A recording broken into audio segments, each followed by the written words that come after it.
A senior clerk at Buckingham Palace noticed on Monday morning that a specific new institutional protocol had been added to the palace's internal directory over the previous weekend. The protocol carried a specific title she had not seen before: Queen Consort's Family Protocol. The clerk did not comment. She only reviewed the specific new pages carefully, filed them in her weekly folder, and continued her duties. She had worked at Buckingham for 26 years, and she had never once seen a specific new protocol appear inside the palace's directory with a title that referred so plainly to the Queen Consort's family rather than to the specific working royal family itself. Prince William had made a specific final decision the previous Friday about the ongoing institutional relationship between the Queen Consort's biological family and the Crown. He had made the decision quickly, decisively, and largely on his own initiative. He had drafted the specific protocol personally, in his own hand, over 3 afternoons the previous week. He had signed it Friday evening. Charles had countersigned Saturday morning. Anne had signed as the third witness by Saturday evening, and the specific protocol had been placed inside the palace's internal directory over the weekend. The palace itself had reacted to the specific speed and specific initiative of William's action with something close to institutional disbelief. Not because the specific protocol was wrong, but because no one inside the wider household had, until Friday evening, expected William to be the specific member of the family who would take the specific initiative to protect the specific people the protocol had been drafted to protect. Before we go deeper into what this really means for the royal family, please take a moment to like this video and subscribe so you don't miss a single update. William did not move from his desk for almost an hour after receiving the specific news on Monday morning that the palace's internal directory had been updated. The prince had, in fact, spent the previous 10 days quietly building the specific institutional protocol in a way no member of the wider household had fully seen him build. He had traced every specific clause carefully. He had considered once more every specific person whose specific ongoing relationship with the Crown the protocol would formally clarify. Now, holding the completed protocol, William felt only clarity. The Queen Consort's family. Protocol, in plain words, is a specific institutional document that formally clarifies the specific ongoing relationship between the biological family of the Queen Consort, her adult children from before her marriage to the king, and their own children, and the wider institutional structure of the Crown. The protocol had been drafted over the previous 10 days by William personally, working with Sophie in a coordinating role and with careful consultation of Anne on the specific institutional wording. The founding document had been signed by William Friday evening. Charles had countersigned Saturday morning. Anne had signed as the third witness Saturday evening. It had taken effect immediately upon its Saturday evening signing. The protocol set out 4 specific institutional clarifications. First, the Queen Consort's biological family would receive specific formal invitations to specific family events on a specific defined schedule that no ambiguity could disturb going forward.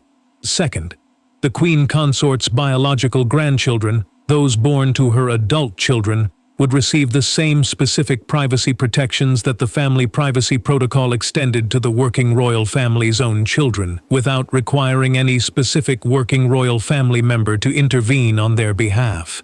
Third, the Queen Consort's biological family would be formally welcome at specific royal residences during specific defined periods, with no specific requirement for any specific working royal family member to sponsor their presence. And fourth, the specific institutional relationship between the Queen Consort's biological family and the wider royal family would be reviewed formally every 5 years, so that the specific arrangement could carry forward across generations without any ambiguity requiring resolution in specific difficult moments.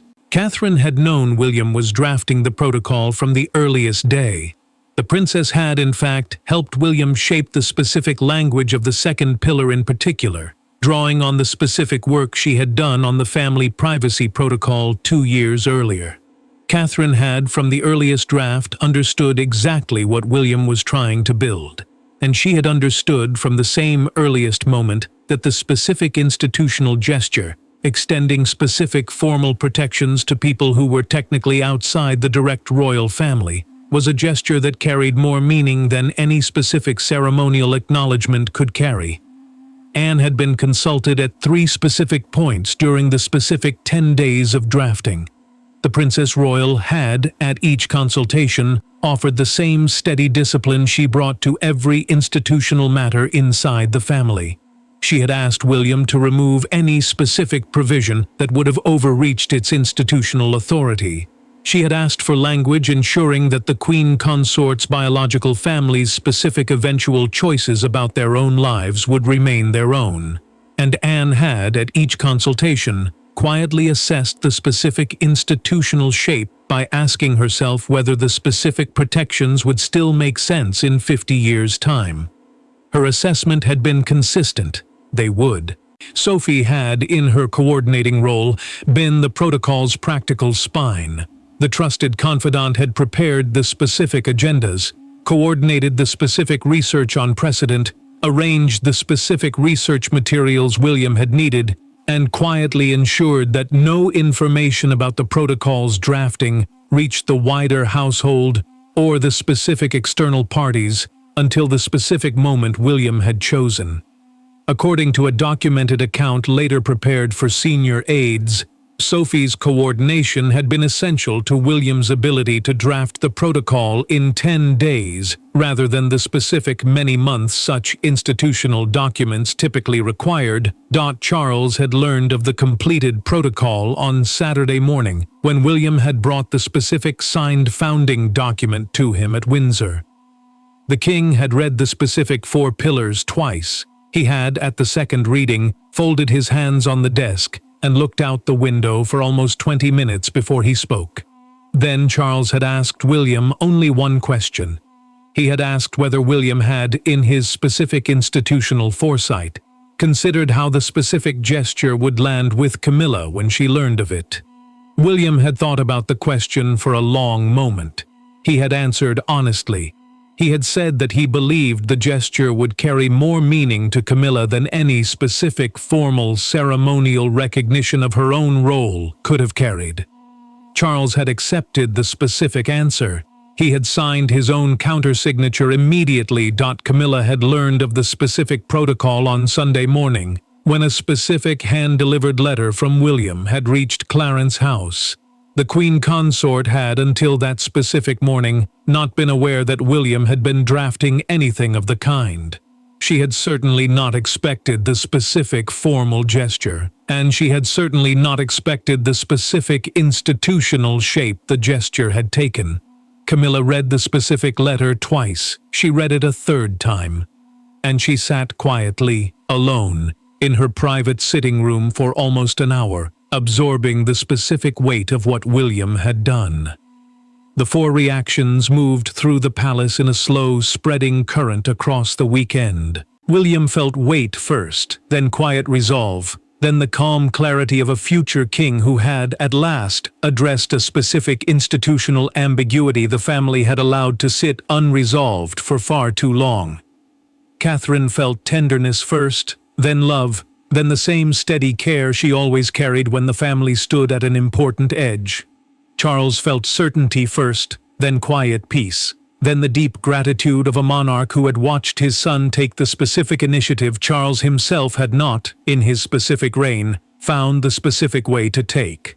Camilla felt something specific arrive that she had not been prepared to feel. It was not simple gratitude. It was, more precisely, the specific quiet recognition that William had, in his specific institutional gesture, done something for her that she would never have felt able to ask for.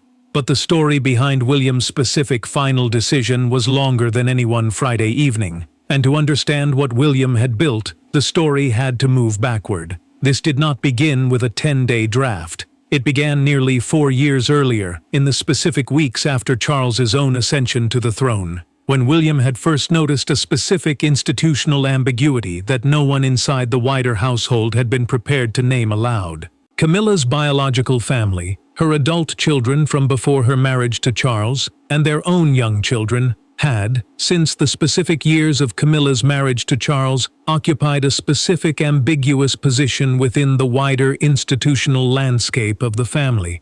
They were not working royals, they carried no specific formal titles, they received no specific institutional privileges, but they were at the same time the specific personal family of the specific woman who was now Queen Consort.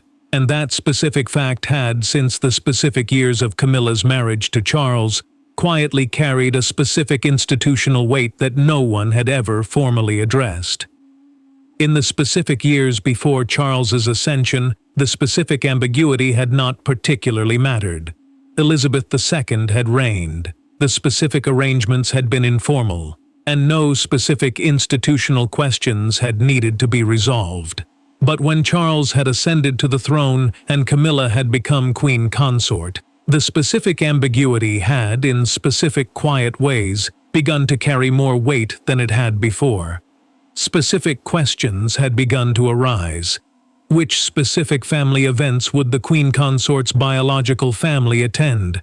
Under what specific arrangements? With what specific media coverage? With what specific access to specific royal residences?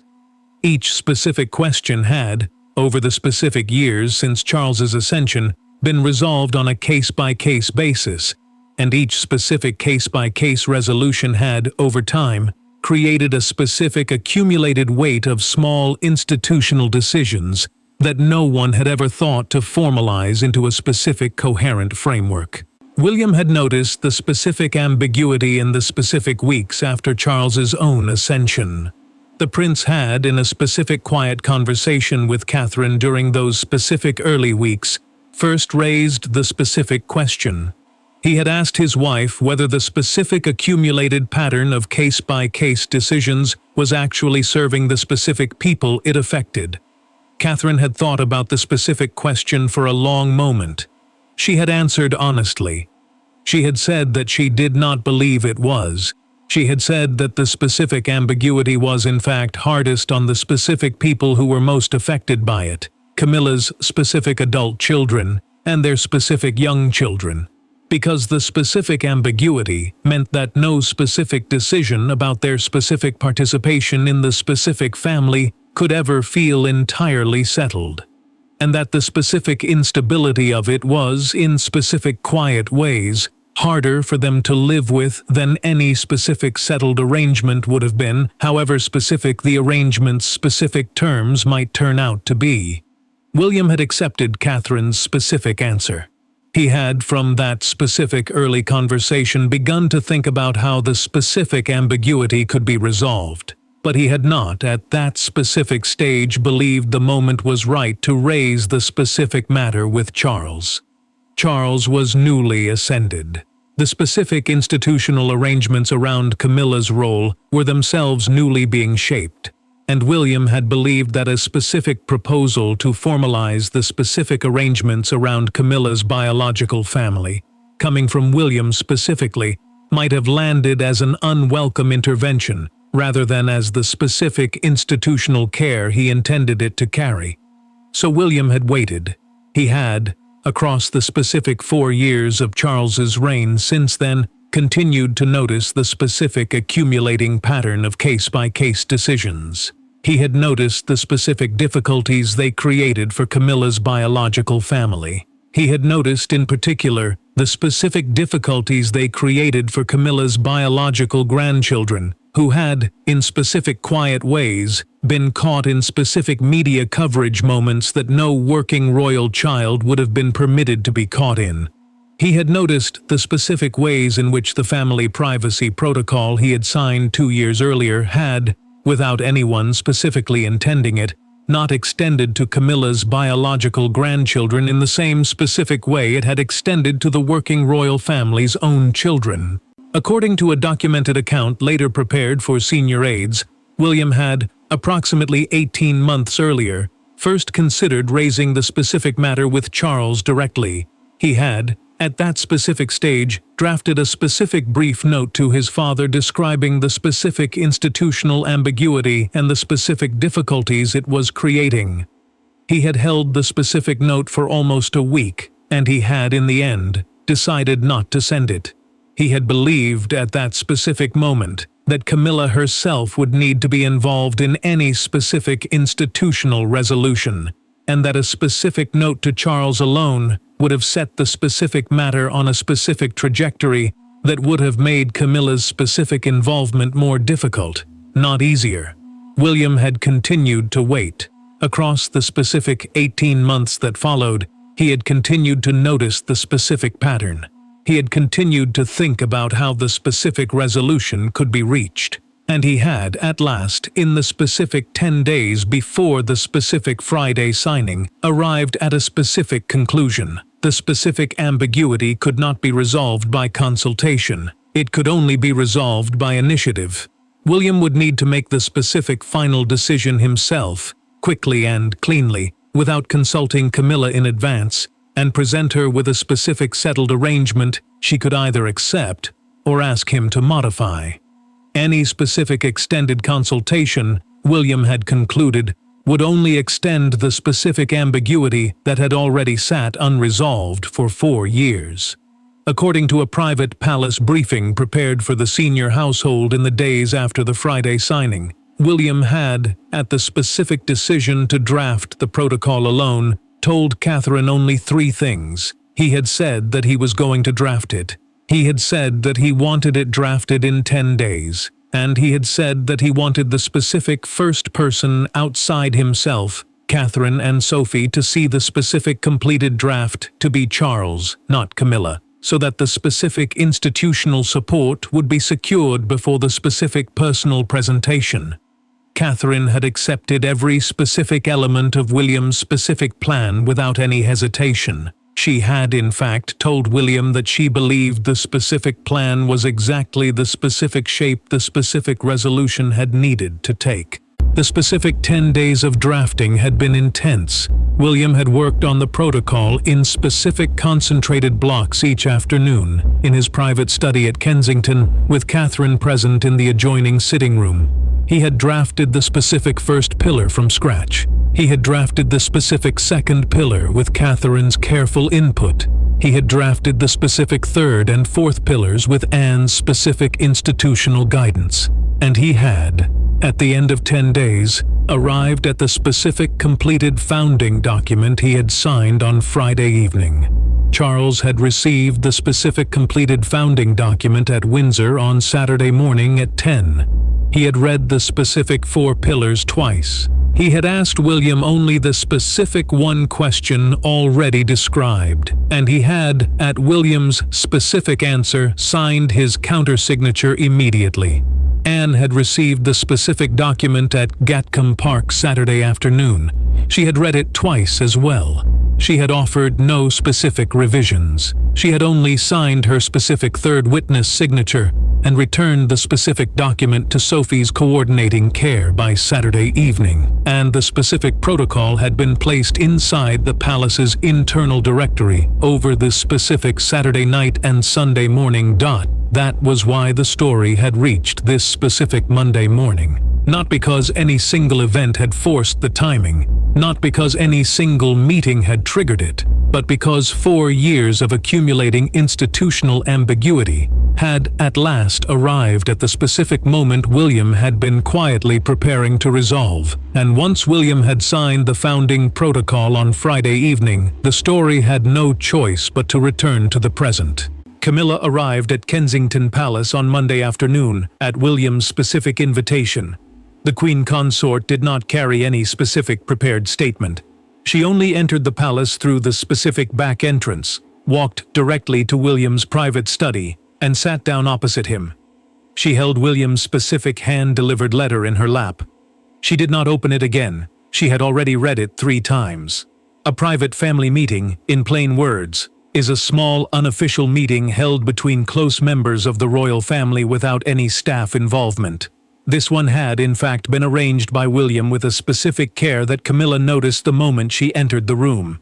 The specific chairs had been arranged in a specific formation that suggested conversation rather than institutional briefing. The specific room had been prepared with specific attention to Camilla's usual preferences. and Catherine had joined William in the specific study at William's specific request, so that the specific meeting would carry the specific institutional weight of both the Prince and Princess of Wales together. William opened the conversation. The prince did not raise his voice. William thanked Camilla, first and specifically, for coming to Kensington that afternoon.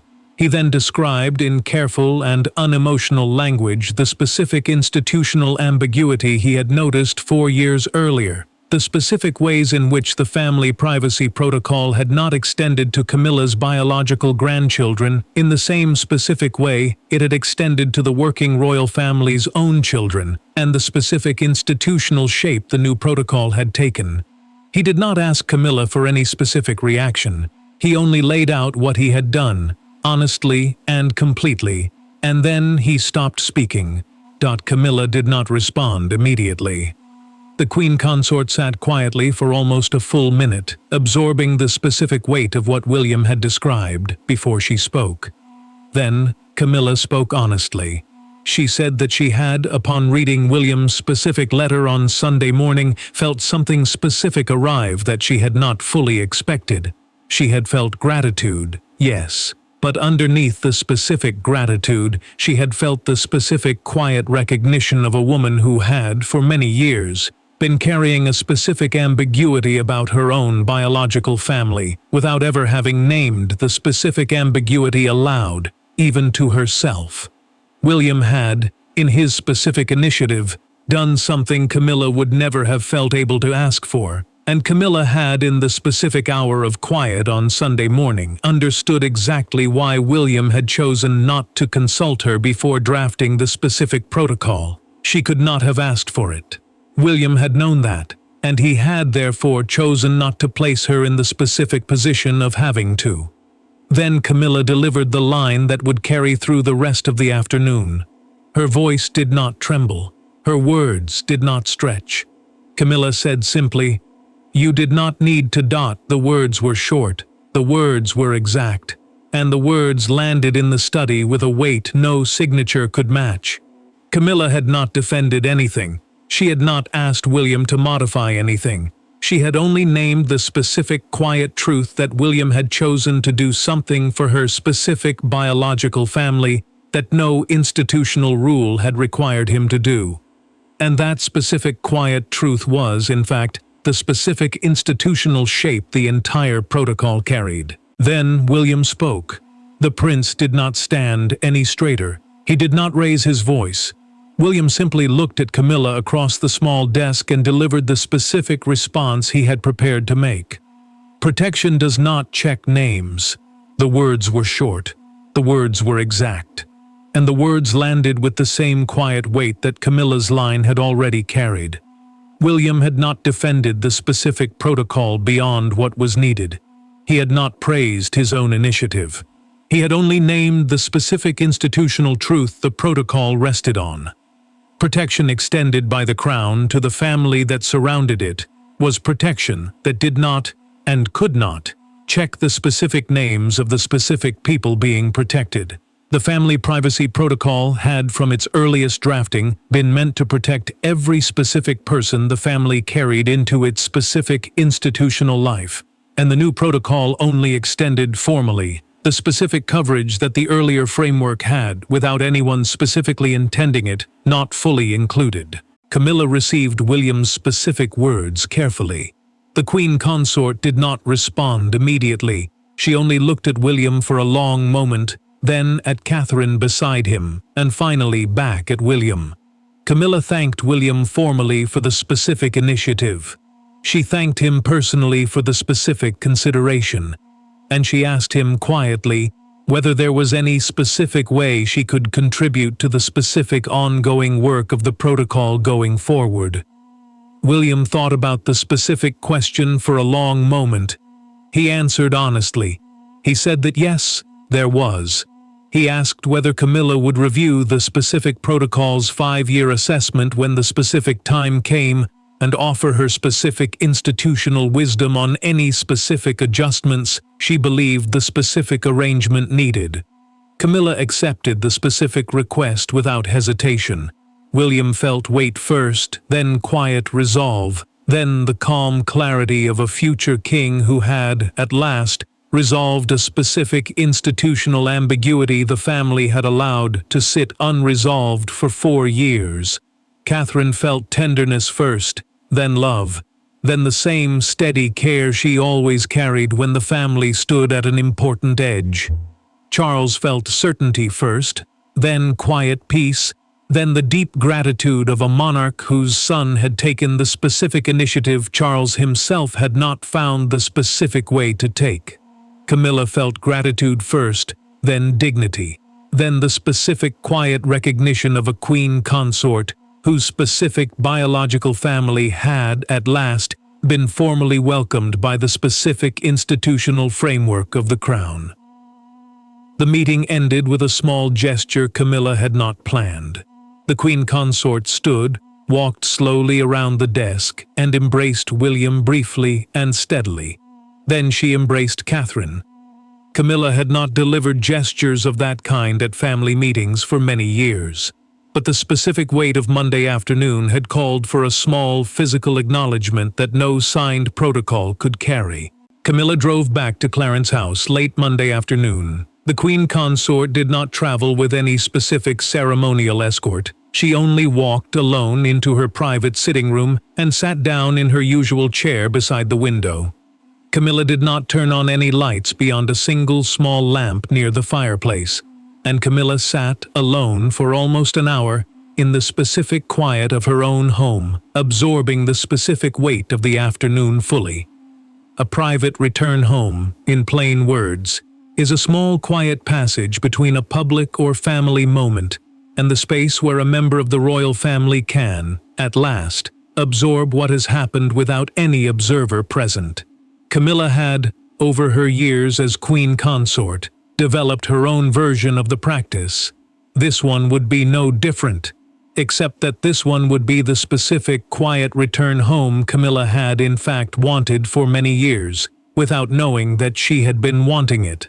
According to a later documented account prepared for senior aides, Camilla wrote a specific short private letter that specific evening, in her own hand, addressed to William. The specific letter was brief. It thanked William for the specific initiative he had taken on behalf of her specific biological family. It confirmed her specific commitment to review the protocol's 5-year assessment when the specific time came. And it offered William one specific piece of Camilla's own wisdom, drawn from her own years in the family, that the specific hardest institutional initiatives were often the specific initiatives that no specific institutional rule required, but that a specific institutional grace demanded anyway. William received the specific letter the following morning at Kensington. He read it twice. He placed it inside his own personal drawer, alongside the specific personal papers he had held most closely across his own years in the family. William did not visit Camilla the following day. He had understood, from the specific way Camilla had received the specific news on Monday afternoon, that the queen consort would need specific quiet time to absorb the specific institutional weight of the protocol fully. William had not wished to interrupt that specific quiet time with any specific unnecessary visit. Charles arrived at Clarence House late Tuesday afternoon, unannounced. The king did not travel with any specific ceremonial escort. He only walked, quietly, into his wife's private sitting room and sat down beside her in his own usual chair. Charles did not speak for a long time. He only held Camilla's hand quietly and let the specific week settle between them. When Charles did finally speak, his voice was gentle. He told Camilla that he had, in his specific quiet way, been hoping for many years that a specific member of the family would take the specific initiative William had, at last, taken. He had not felt able to take the initiative himself, because the specific institutional gesture would have felt, coming from him as sovereign, like an act of specific personal husband's affection rather than an act of specific institutional care. But coming from William specifically, the specific gesture carried the exact specific institutional weight it had needed to carry. Camilla received Charles's specific words with quiet gratitude. She did not respond aloud. She only rested her head briefly against her husband's shoulder, and let the specific evening light change slowly across the specific familiar sitting room she had, over her specific years as queen consort, made her own. Catherine visited Clarence's house on Wednesday afternoon. The princess did not stay long. She only sat with Camilla for a short while, drank a cup of tea, and thanked her, in her own words, for the specific way Camilla had received the specific protocol on Monday afternoon. Catherine said that William had, in the days since Monday, been noticeably calmer than he had been across the specific 4 years that had preceded the specific final decision. He had, in Catherine's assessment, been carrying the specific unresolved ambiguity for far longer than he had ever named aloud. And Camilla's specific dignified acceptance of the specific resolution had, in fact, released William from a specific weight he had been quietly carrying since the specific weeks after Charles's own ascension. Camilla received Catherine's specific words carefully. She did not respond aloud immediately. She only nodded once, quietly, and then said one thing. She said that she had, in fact, understood William's specific carrying of the specific weight from the moment she had read his specific letter on Sunday morning, and that the specific initiative William had taken was, in Camilla's assessment, the specific gesture that had needed to come from him rather than from anyone else in the family, because it was, in its specific institutional shape, exactly the kind of specific initiative that only the specific next king could have taken with the specific institutional weight required to make it stick. Anne visited Clarence's house on Thursday afternoon. The Princess Royal did not stay long either. She only sat with Camilla for a short while and confirmed the specific practical arrangements for the protocol's ongoing operation. Anne told Camilla that the specific 5-year review would be scheduled formally into the palace's calendar, that Sophie would coordinate the specific research materials for the specific first review, and that Camilla's specific involvement would be treated as a specific ongoing institutional contribution rather than as any specific special accommodation. Camilla accepted the specific arrangements without hesitation. She thanked Anne formally, and she asked Anne one specific question about the specific research materials, which Anne answered directly. The specific institutional relationship between the two of them, across the specific years to come, would carry the specific weight of 2 specific women who had, at last, understood the specific institutional shape they would both be carrying forward together. Sophie visited Clarence's house late Friday afternoon. The trusted confidant did not stay long. She only sat with Camilla for a short while, brought her a small hand-arranged bouquet from her own private garden at Bagshot, and confirmed the specific practical arrangements for the specific formal palace statement that would be released the following week. Camilla accepted Sophie's specific words with the same quiet warmth she had received every other visit. She only nodded once, and thanked Sophie for making the visit. By the end of the specific week, the specific reactions inside the family had settled into a quiet, weighted stillness. William felt released, not triumphant. Catherine felt tenderness, not celebration. Charles felt gratitude, not relief. Anne felt clarity, not vindication. Camilla felt seen, not accommodated. And the specific institutional ambiguity that had sat unresolved for 4 years had, at last, been placed inside a specific dignified framework the family would carry forward. The palace released its formal statement on Monday morning of the following week. The wording was brief, the tone was steady, and the signature at the bottom belonged to the king. The statement confirmed only 3 things. A specific new institutional protocol had been signed by the Prince of Wales, countersigned by the King, and witnessed by the Princess Royal in the previous days. The specific protocol formalized specific institutional protections for the Queen Consort's biological family, including specific privacy protections for the Queen Consort's biological grandchildren. And the specific protocol would remain with the sitting Prince of Wales for as long as the specific arrangement served the specific institutional needs the specific protocol had been drafted to address. A palace formal statement in plain words is a short official statement issued by the palace to make an institutional decision clearly known to the country at a specific hour. This one mattered because it was the first time in modern history that a specific formal institutional protection had been extended by the Crown to a specific member of the family's biological family who was not a specific working royal. The country did not receive the announcement with alarm. The country received it with quiet warmth. Most viewers had, in fact, been quietly aware for many years of the specific ambiguity around the Queen Consort's biological family. Most understood, without needing to be told directly, that the specific formal gesture had been overdue for a very long time. And most recognized, in the specific institutional shape the protocol took, the specific characteristic care William had brought to every institutional development of the transition years. A major newspaper carried the story under one careful headline that spread across every screen by midday. William made room. A national newspaper headline in plain words is the short, bold sentence at the top of a story that shapes how the public will read everything below it. This one mattered because it named the specific institutional truth in the shortest possible way, and because the specific verb, made, captured exactly what William had done and what the Crown had, at last, been prepared to accept. A national broadcaster framed the whole moment with one line during a midday bulletin. A national bulletin, in plain words, is a short news update read out at fixed times of day, meant to give the whole country the same version of the story at the same moment. The broadcaster said only this: "The Prince of Wales has at last formalized what quiet grace has always known." That sentence traveled quickly.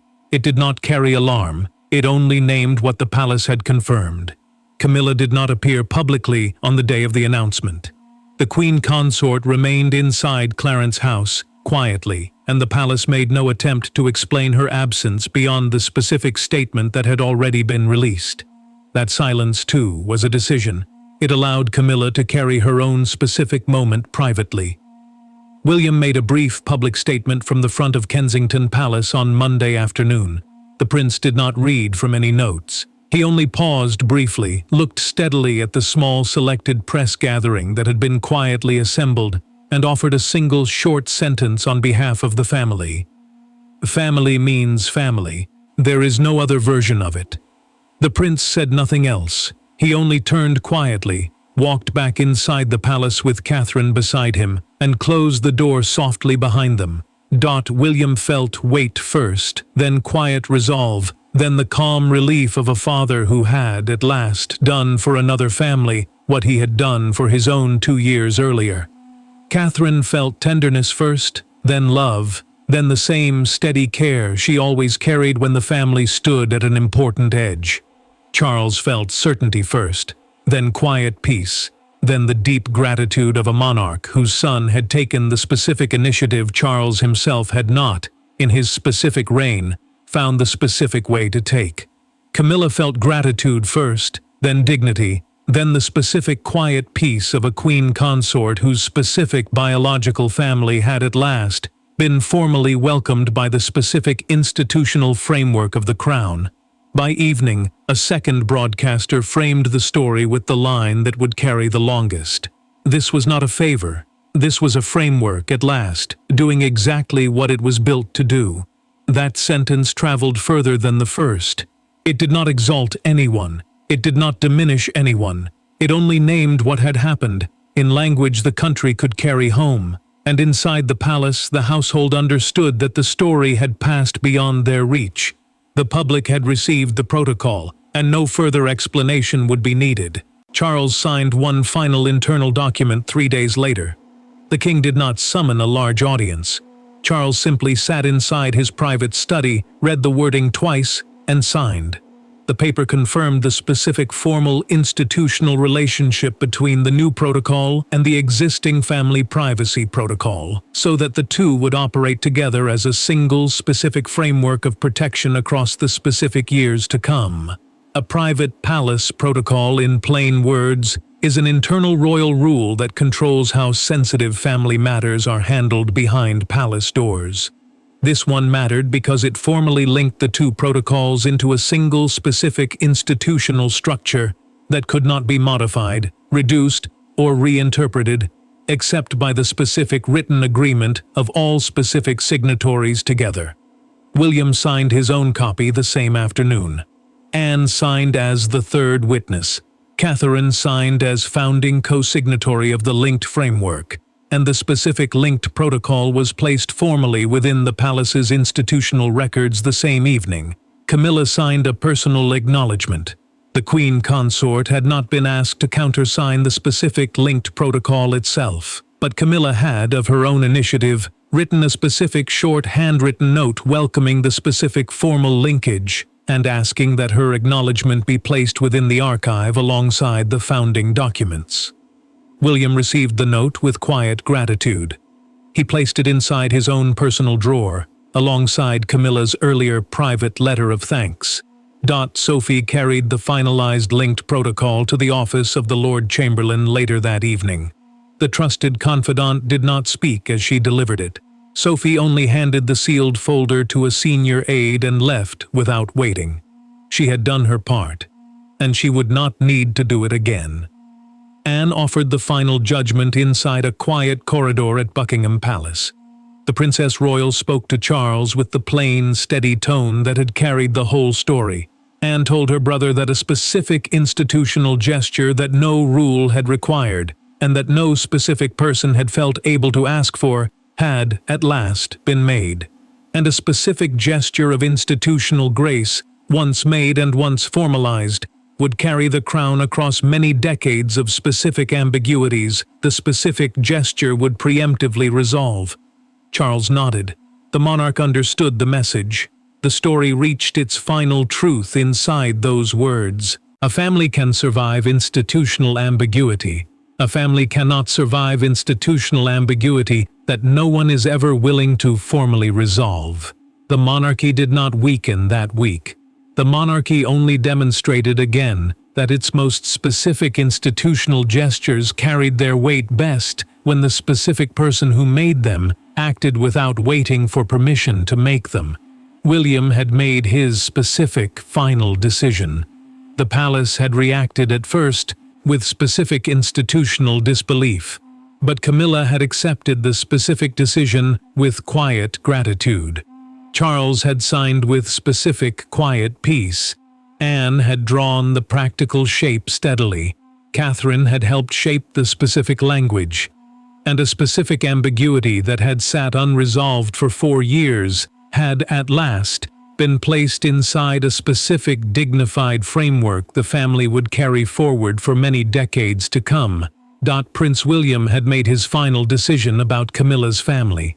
The palace had reacted at first in specific disbelief, but by the end of the specific week, the specific institutional truth of what William had done had, at last, been understood by every specific person the specific protocol had been drafted to protect. And that specific institutional truth would, from that specific week forward, be carried by the crown across every specific future generation that might yet need the specific protection the protocol had been built to extend. If this story moved you, please take one moment to like this video and subscribe, so you never miss the next chapter of the royal family's most private struggles. Thanks for watching. Please don't forget to like and subscribe, and we will see you in the next video.